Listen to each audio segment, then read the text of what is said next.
Live 24 news, সত্যের সন্ধানে প্রতিদিন। দর্শক আসসালামু আলাইকুম। দেশ এবং দেশের বাইরে যে যেখান থেকে আমাদেরকে দেখছেন আপনাদেরকে জানাচ্ছি আন্তরিক শুভেচ্ছা এবং স্বাগতম।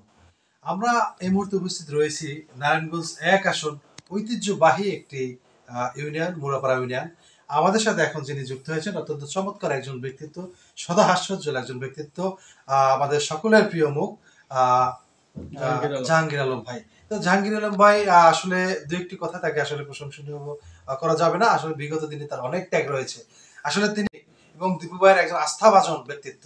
তা আমরা জানবো আগামীতে এই রূপগঞ্জ 1 আসনে আসলে আগামীর এমপি হিসেবে এবং মাটির মানুষের নেতা হিসেবে আসলে ব্যক্তিগত ভাই জাহাঙ্গীর আলম ভাই কাকে দেখতে চাচ্ছেন, সরাসরি তার সাথে যুক্ত হয়ে আমরা জানবো। কেমন আছেন জাহাঙ্গীর ভাই? আসসালামু আলাইকুম। আছি আলহামদুলিল্লাহ, ভালো আছি। আসলে আমি ব্যক্তিগতভাবে সর্বপ্রথম এই কথাই বলতে চাচ্ছি যে রূপগঞ্জ থানায় সর্বপ্রথমে দীপু ভূঁইয়ার বিকল্প নেই। দীপু ভূঁইয়া ছাড়া অন্য কোনো প্রার্থী আমার মনে হয় না আছে। ছিল যারা, ওরা বিগত 17 বছর আগে পালিয়েছিল। এই 17 বছর দীপু ভূঁইয়া একাই রূপগঞ্জ থানাটাকে ধরে রাখছে। আমাদের যুব দল, ছাত্র দল, মূল দল, যত দল বলেন প্রত্যেকটা কমিটি দীপু ভূঁইয়ার সাথে জড়িত এবং দীপু ভূঁইয়া এই কমিটি। তো আরেকটা বিষয় আমরা জানি ভাই, আপনারা কিন্তু আসলে ত্যাগী নেতা। দুঃসময়ে গেছে আপনাদের 17 বছর। আসলে সময় কতটি মামলা খেয়েছেন বা আপনাদের বাড়ি ঘরে হামলা হয়েছে কিনা বা কোনো হ্যারাসমেন্টের শিকার আপনারা হয়েছেন কিনা, একটু ওই সময়ের কথা আমাদেরকে। জি জি জি আমি মূলত আমার গ্রামে মুদি দোকানের ব্যবসা করি, মুদি ব্যবসা করি। ওই দোকানে আমি বিএনপি করি বিদায় আমার দোকানে কয়েকবার এই আওয়ামী সন্ত্রাসীরা রামদা দিয়া, চাপাতি দিয়া অনেক কোবাইছে দোকানে। দোকান লুটপাট করছে, ভাঙচুর করছে। এটা আমার পুরা ইউনিয়নের যারা নেতা আছে সবাই জানে। এবং আমাকে 22 সাল আমাকে দোকান থেকে নামিয়ে এমন মার মারছে যে আওয়ামী লীগের সন্ত্রাসীরা, আমি 1 মাস হাঁটতে পারি নাই। যেদিন আমাকে মারছে ওই দিন আমি পা ফালাইতে পারি নাই। আমার ভাতিজা আছে তপু খবর শোনার সাথে সাথে সে আমাকে রিক্সা করে নিয়ে হাসপাতালে নিছে। হাসপাতালে ওই নিজে কাঁধে করে উঠাইছে, নিয়ে উঠাইয়া হাত নাড়াইতে পারি না, অনেক অত্যাচার করছে, অনেক মারছে। মানে এটা অপরাধ শুধু যে আপনারা জাতীয়তাবাদের আদর্শ সৈনিক, আমি বিএনপি করি, এটা আপনাদের অপরাধ। হ্যাঁ, গাজী সাহেবের হুকুম ছিল যে বিএনপি পিঠাও। ওরা বলছে যে বিএনপি পিঠাও, বিএনপি শব্দ শুনলেই সেখানে জি জি জি হ্যাঁ অত্যাচার। ঘরে থাকতে পারি নাই, ঘরে ঘুমাইতে পারি নাই। আমরা আরো একটা বিষয় শুনেছি আপনার যে বিষয়, হ্যাঁ, খোকন সাহেব, খোকন আগে চেয়ারম্যান ছিল, আমরা খোকন চেয়ারম্যান বলে তার সম্বোধন করি। তো খোকন আমাদেরকে সবসময় বলতো যে দোস্ত, আজকে এই দুঃসময়টা থাকবে না, কষ্ট করে ধৈর্য ধরে তোমরা তোমাদের নিবিড়ভাবে এলাকায় বিএনপির মাঠ যেন নষ্ট না হয়, তোমরা বিএনপির লোকগুলির দিকে ভিড়বা এবং তাদেরকে খবর নিবা। তো খোকন সবসময় নির্দেশনা দিত যে কোনোভাবেই যেন আমাদের বিএনপির লোক ক্ষতিগ্রস্ত না হয়, আর হইতে না পারে, আর যদি কিছু হয় সাথে সাথে তুমি আমাকে জানাইবা। তো আরেকটা প্রশ্ন হচ্ছে আমরা আপনাদের করবো যে আগামীতে নারায়ণগঞ্জের 1 আসনে ব্যক্তিগতভাবে দীপু ভূঁইয়া ছাড়া আমরা অন্য কাউকেই কল্পনাও করতে পারি না। দীপু ভূঁইয়াই পুরা রূপগঞ্জ থানাটাকে ধরে রাখছে।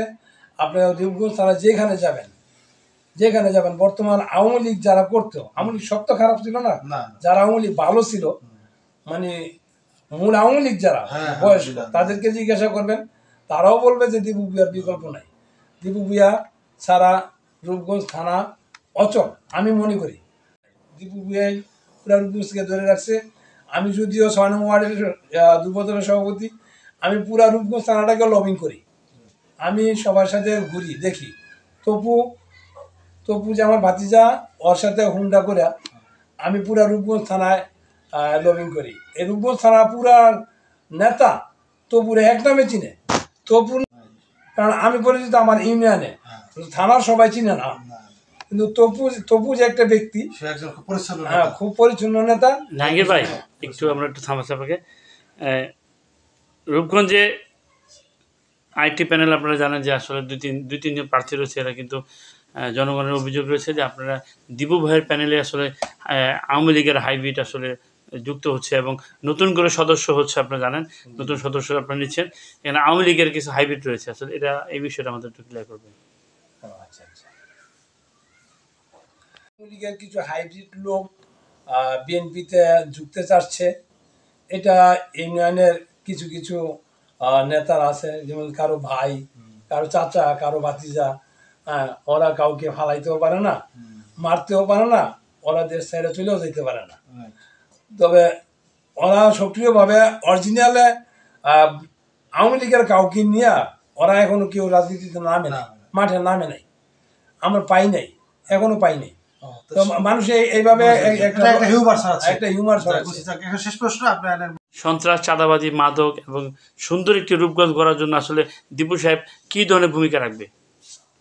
সন্ত্রাস, চাঁদাবাজ এবং মাদক, দেখেন বিএনপির লোকের এখনো কারো নামে আমাদের সন্ত্রাসী, চাঁদাবাজি, মাদকের অরিজিনাল কোনো রিপোর্ট আমাদের কাছে ছিল না, এখনো নাই। দীপু ভূঁইয়া বলছে যে বিএনপি যারা করে তারা সন্ত্রাস, কখনোই চাঁদাবাজ এবং সন্ত্রাস হইতে পারে না।